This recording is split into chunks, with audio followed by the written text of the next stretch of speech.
क्योंकि उनको चिढ़ थी।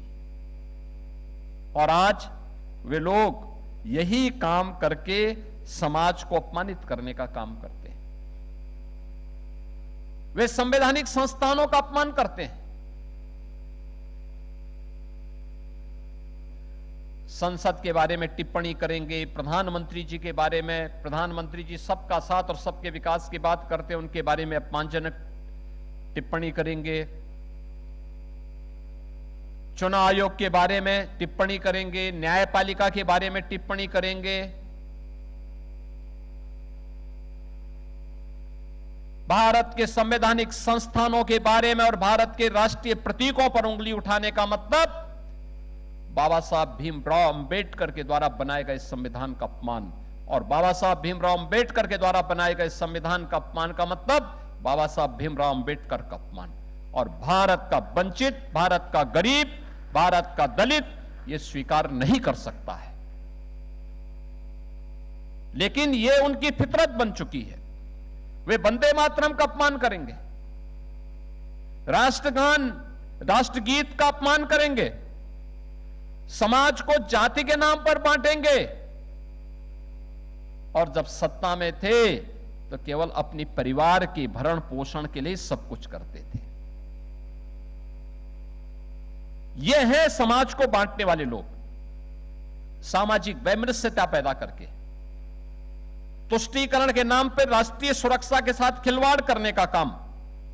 और इनके काले कारनामों के कारण ही यह प्रदेश बीमार हुआ था, बीमारू राज्य बन गया था। इन नौजवानों के सामने पहचान का संकट खड़ा हुआ था। देश और दुनिया में कहीं जाते थे, पहचान के संकट के दौर से गुजरते थे, अपनी पहचान छुपाते थे। लेकिन अब मैं कह सकता हूं कि हमारा प्रदेश अब पहचान के संकट के लिए मोहताज नहीं है। दंगा मुक्त भी है, कर्फ्यू मुक्त भी है, बीमारी से मुक्त हो चुका है। अब यह भारत की अर्थव्यवस्था का एक ग्रोथ इंजन बन करके एक नई पहचान के साथ विरासत और विकास का एक नया मॉडल बनकर के उत्तर प्रदेश आज देश और दुनिया के सामने है। अब यहां पर प्लान नहीं होती है, अब लोगों के लिए रोजगार की संभावना है। आप सोचो, आज प्रातःकालीन सत्र में मैंने महिला और बाल विकास विभाग के 18,000 से अधिक आंगनवाड़ी और आंगनवाड़ी सहायिकाओं को नियुक्ति पत्र वितरण का काम किया है। 18,000 से अधिक, इतनी बड़ी राशि में। कल 665 इस नर्सिंग ऑफिसर्स को नियुक्ति पत्र दिया। इससे पहले 3 दिन पहले 1262 नर्सिंग ऑफिसर्स को हम लोगों ने नियुक्ति पत्र वितरण का काम संपन्न किया। ये लगातार रोजगार मिशन रोजगार के अंतर्गत बिना भेदभाव के हर नौजवान को नौकरी और रोजगार की संभावनाओं के साथ जोड़ना, और आज उसी का परिणाम हम सबके सामने यहां देखने को मिल रहा है। आज मैंने जो आपको बताया कि ये राशि हम लोग जो यहां उपलब्ध करवाने का काम कर रहे हैं, हर एक स्तर पर आज गरीब को उसकी सुविधा का लाभ मिल रहा है। मुझे याद है जब हमने मुख्यमंत्री सामूहिक विवाह योजना प्रारंभ की थी। मुख्यमंत्री सामूहिक विवाह योजना, आज जब मैं किसी गरीब बेटी की सामूहिक विवाह योजना में शादी होते हुए देखता हूं तो मुझे अच्छा लगता है। दहेज मुक्त शादी, बाल विवाह से मुक्त विवाह, और उसमें परिवार के लोग, नातेदार, रिश्तेदार आते हैं, निमंत्रण पत्र जिलाधिकारी के द्वारा वितरित होता है, मंत्रीगण वहां पर आकर के उस योजना में अपना शुभकामना देते हैं, और उस योजना के साथ जुड़ करके देख करके हमें अच्छा लगता है कि गरीब की बेटी में मंत्री जा रहा है और जिलाधिकारी निमंत्रण पत्र बांट रहा है। आज ये अच्छा लगता है कि गरीब की बेटी में भी इतने धूमधाम के साथ शादी हो सकती है। याद करिए, जब हम लोगों ने योजना चलाई थी, समाजवादी पार्टी ने इसकी खिल्ली उड़ाई थी। उन्होंने कहा ये गरीब के मजाक है। ये मजाक नहीं है। 5,54,000 बेटियों की शादी अब तक इस योजना के अंतर्गत हो गई है। 5,54,000। और बेटी की शादी में हम लोग, बेटी की शादी में प्रदेश सरकार की तरफ से 1 लाख रुपए की सहायता राज्य सरकार के द्वारा प्रदान की जाती है। मुझे बताते हुए प्रसन्नता है कि कोरोना कालखंड में उत्तर प्रदेश के बहुत सारे नौजवान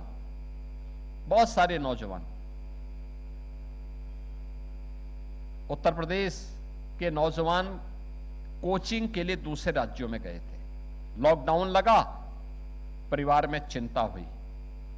मुझे राजस्थान में यहां की बसेज भेजनी पड़ी उन बच्चों को सुरक्षित लाने के लिए, और तब हम लोगों ने अभ्युदय कोचिंग प्रारंभ किया था। अभी इसमें और कार्य किए जाने की आवश्यकता है। हर जिले में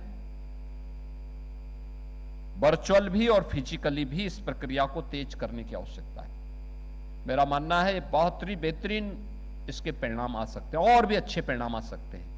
एक गाइड के रूप में, एक योजक के रूप में अभ्युदय कोचिंग को अपने आप को तैयार करना है, और इसके लिए समाज कल्याण विभाग को और मेहनत करने की आवश्यकता है, जिससे यूपीएससी की तैयारी करने वाला हो, Uttar Pradesh public service commission की तैयारी करने वाला हो, आईआईटी जेई का हो, नीट का हो, एनडीए का हो, सीडीएस का हो, किसी भी अन्य प्रतियोगी परीक्षाओं से जुड़ी हुई परीक्षा की तैयारी का मामला हो, उसका प्लेटफॉर्म अभ्युदय कोचिंग बने। हमने 2020-21 में प्रारंभ किया था, और मुझे बताते हुए प्रसन्नता है आज ये निःशुल्क कोचिंग के माध्यम से 1,15,000 से अधिक अभ्यर्थियों को यह अब तक इस सुविधा प्राप्त हो चुकी है। काफी बड़ी संख्या में लोग इससे आगे बढ़ते हैं और इस योजना का लाभ प्राप्त कर रहे हैं। इसमें और मेहनत कर दी जाए तो बड़ी संख्या में लोग फिजिकली भी और वर्चुअली भी इस योजना का लाभ लेते हुए दिखाई देंगे। और इसमें तो हम लोगों ने कहा था कि हमारे जो नए अधिकारी चयन होकर के आते हैं, यूपीएससी से, Uttar Pradesh public service commission से, आईआईटी जेई से, नीट से, इन सबको हर दिन अपने जिले में 1 घंटे का समय इस कोचिंग के लिए देना चाहिए। वे दें, नई पीढ़ी को प्रशिक्षित करें, उसको प्रेरित करें, आगे बढ़ाएं। ज्ञान की परंपरा तो ऐसे ही बढ़ती है, आगे बढ़ेगी, क्योंकि अधिक से अधिक बच्चों का सिलेक्शन हो, एक स्वस्थ प्रतिस्पर्धा आगे बढ़े। और आज अभ्युदय कोचिंग को और अच्छा कार्य करने की आवश्यकता है।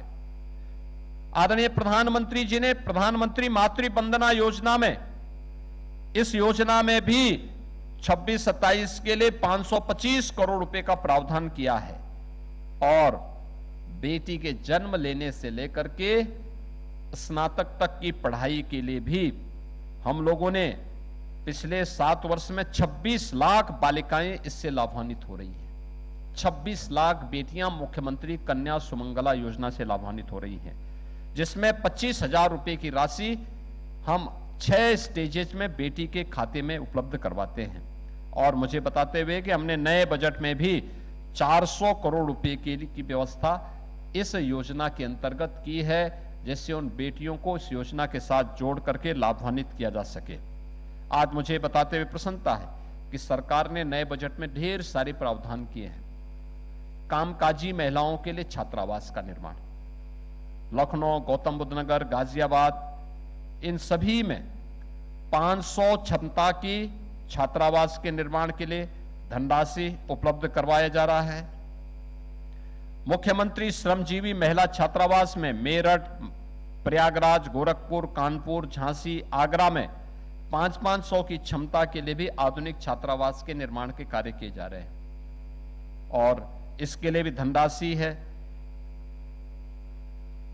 2 करोड़ नौजवानों को स्वामी विवेकानंद युवा सशक्तिकरण योजना के अंतर्गत टैबलेट वितरण का कार्य, जिसमें 50 लाख नौजवानों को हम दे चुके हैं। शेष नौजवानों को इस राशि के वितरण के लिए भी इस बार हम लोगों ने इसमें 2375 करोड़ रुपए इस बार के बजट में भी रखे हैं और वह भी शीघ्र वितरण के कार्यक्रम आगे बढ़ने हैं। इसके साथ ही हम लोगों ने महिला उद्यमिता सशक्तिकरण योजना के अंतर्गत हर जनपद में एक उत्पाद, वन डिस्ट्रिक्ट वन प्रोडक्ट के अंतर्गत वहां के प्रोडक्ट को डिस्प्ले करने के लिए और महिला उद्यमिता को बढ़ावा मिल सके, इसके लिए भी हम लोगों ने धनराशि की व्यवस्था की है। मुख्यमंत्री युवा स्वरोजगार योजना, युवा रोजगार के अंतर्गत भी हम लोगों ने धनराशि की व्यवस्था की है और प्रत्येक जनपद में युवाओं की स्किलिंग के लिए और उनके एम्प्लॉयमेंट के लिए लौह पुरुष सरदार वल्लभ भाई पटेल एम्प्लॉयमेंट जोन, यानी ये स्किलिंग का एक वर्ल्ड क्लास सेंटर हर जनपद में बनेगा, जहां पे कोई भी नौजवान अगर रोजगार और नौकरी चाहता है वो उस सेंटर में जाएगा, उस सेंटर उसकी स्किलिंग भी करेगा, उसको एम्प्लॉयमेंट भी उपलब्ध करवाने का काम करेगा। इस पर भी प्रदेश सरकार ने कार्य प्रारंभ किया है और ये तेजी के साथ उत्तर प्रदेश के अंदर इस कार्यक्रम को हम आगे बढ़ाने का काम कर रहे हैं। डिजिटल एंटरप्रेन्योर योजना के अंतर्गत 8000 न्याय पंचायतों में महिला उद्यमिता को बढ़ावा देने के लिए डिजिटल उद्यमी तैयार करने का लक्ष्य रखा गया है, जिसमें जो भी डिजिटल एंटरप्रेन्योर न्याय पंचायत स्तर पर एक सेलेक्ट होगा। 8000 न्याय पंचायतें हैं, उन्हें 10 लाख रुपए तक का लोन ब्याज मुक्त और गारंटी मुक्त हम उपलब्ध करवाएंगे और वह वहां पर एक नए डिजिटल एंटरप्रेन्योर के लिए वहां पे नए रोजगार के सृजन में अपना योगदान देगा। और हमने सुनिश्चित किया कि 50% इसमें रिजर्वेशन महिलाओं के लिए होगा, महिलाएं इसमें नए उद्यमिता को आगे बढ़ाने का काम करेंगे। प्रदेश के अंदर मुख्यमंत्री युवा उद्यमी स्कीम के अंतर्गत अब तक हम लोग 1,40,000 युवाओं को 5 लाख रुपए तक का गारंटी मुक्त ब्याज मुक्त ऋण की सुविधा उपलब्ध करवा चुके हैं।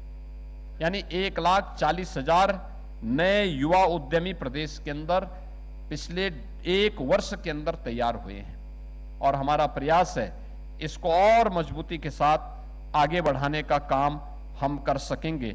इस विश्वास के साथ आज यह जो स्कॉलरशिप की अंतिम किस्त आज जारी हो रही है, इस पूरे वर्ष भर में जिन 67 लाख बच्चों को इस सुविधा का लाभ प्राप्त हुआ है, मैं उन सभी को इसके लिए बधाई देता हूं और अपेक्षा करता हूं। याद करना, ये स्कॉलरशिप इसलिए कि आप और मेहनत कर सके। याद रखना, परिश्रम का कोई विकल्प नहीं हो सकता, कोई विकल्प नहीं हो सकता। परिश्रम ही आपको आगे बढ़ाएगा। स्कॉलरशिप उसमें एक संबल का काम कर रहा है। स्कॉलरशिप आपकी मंजिल नहीं है, आपकी मंजिल आपका परिश्रम है और परिश्रम से जो प्राप्त आपके अंक हैं वो आपको आगे की मंजिल में चढ़ाएंगे। अगर आपने, जो यहां पे हमारे मंत्री जी ने भी कहा है कि अगर आपने मेहनत में कोताही बरती, स्कॉलरशिप के पैसे का दुरुपयोग किसी अन्य कार्य के लिए किया, याद करना कि ये स्कॉलरशिप आपके अंक खराब होने पर, आपका परिणाम खराब होने पर स्वतः ही बाधित हो जाती है। इसलिए उस प्रकार की नौबत ना आने पाए, ये सरकार का संबल है आपको सपोर्ट करने के लिए, आगे बढ़ने के लिए और उत्तर प्रदेश के युवाओं के लिए एक प्लेटफॉर्म है, अपने को राष्ट्रीय और अंतर्राष्ट्रीय मंच पर प्रस्तुत करने का एक माध्यम भी है, उस प्रतिस्पर्धा के योग्य बनने का एक माध्यम भी है। मैं इस अवसर पर इन सभी 67 लाख नौजवानों को जिन्हें इस वर्ष स्कॉलरशिप की सुविधा का लाभ प्राप्त हुआ है, उन सबको बधाई देता हूं, उन सब के प्रति अपनी शुभकामनाएं देते